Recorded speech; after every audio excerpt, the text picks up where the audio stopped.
ভারত যদি বাংলাদেশে আধিপত্যবাদ বিস্তার করতে চায়, বাংলাদেশের 18 কোটি জনগণ সেটা রুখে দেবে। ভারত যদি গৌর গোবিন্দের ভূমিকায় নামতে চায়, দেশের 18 কোটি মুসলমান শাহজালালের ভূমিকায় নামবে। বন্ধুত্ব ইজ ওয়েলকাম, দাদাগিরি নয়। ঐক্যের কোনো বিকল্প নাই। গত 50 বছর তো দেখেছি এ ডিসইউনিটি, অনৈক্য, বিভেদ, বিচ্ছিন্নতা আমাদেরকে কোথায় নিয়ে গিয়েছে। এই যে দেখেন, কিছুদিন আগে আমাদের বর্তমান নেতা ডক্টর ইউনূস, উনি সব রাজনৈতিক নেতৃবৃন্দদেরকে ডেকেছেন একটা ইস্যুকে কেন্দ্র করে। তার মানে গোটা বাংলাদেশ এক হয়ে গিয়েছে। আমরা সবাই উদ্বেলিত হয়েছি, উচ্ছ্বসিত হয়েছি, ঠিক কিনা বলেন? রাজনৈতিক নেতাদেরকে ডেকেছেন উনি, আমরা এক হয়েছি। এরপরে ধর্মীয় অঙ্গনের যে লিডাররা, বিভিন্ন ধর্মের, শুধু মুসলিম না, সবাইকে ডেকেছেন, আমরা ঐক্যবদ্ধ হয়েছি। এটাকে বলে ন্যাশনাল ইউনিটি, জাতীয় ঐক্য। যে কোনো ধরনের কনস্পাইরেসি, ষড়যন্ত্র, আধিপত্যবাদ মোকাবেলায় জাতীয় ঐক্যের চেয়ে মোক্ষম হাতিয়ার আর নাই।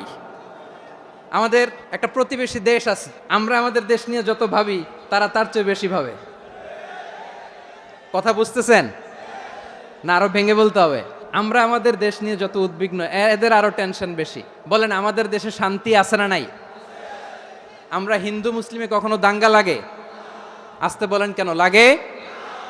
ওদের পূজা পর্বণে আমাদের মাদ্রাসার ছেলেরা যে পাহারা দেয়, চিল্লায় বলেন ঠিক কিনা? আমাদের তাফসির মাহফিলের সময় ওরা ডিস্টার্ব করেন, ঢোল বাজায় না। ওদের পূজা পর্বণের সময় আমাদের তাফসির মাহফিলের ডেট হলে আমরা চেঞ্জ করে দেই। সুবহানাল্লাহ!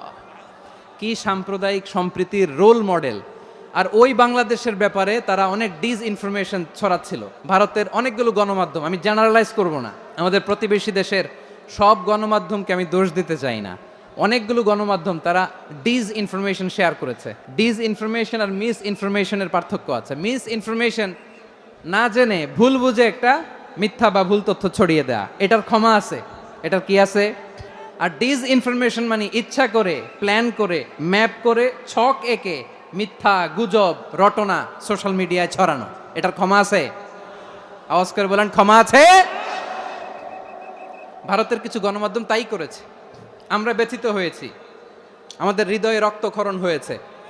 আমাদের প্রতিবেশী দেশকে বলতে চাই, আমাদের দেশ নিয়ে আপনাদের ভাবার দরকার নাই। নিজের চরকায় তেল দেন, নিজের দেশ নিয়ে ভাবেন। গত মাসের ভয়েস অফ আমেরিকার রিপোর্ট, বাংলাদেশে সংখ্যালঘু জনগোষ্ঠী আগের চেয়ে বেশি নিরাপত্তা পাচ্ছে। Report voice of America, Muslim report নাকি? মুসলিম জরিপ, ভয়েস অফ আমেরিকা। কথা বুঝে নাই বোধহয়। ভয়েস অফ আমেরিকা কি আমাদের রিপোর্ট? না, ভয়েস অফ আমেরিকার জরিপ, বাংলাদেশের সংখ্যালঘু জনগোষ্ঠী আগের চেয়ে ভালো নিরাপত্তা পাচ্ছে।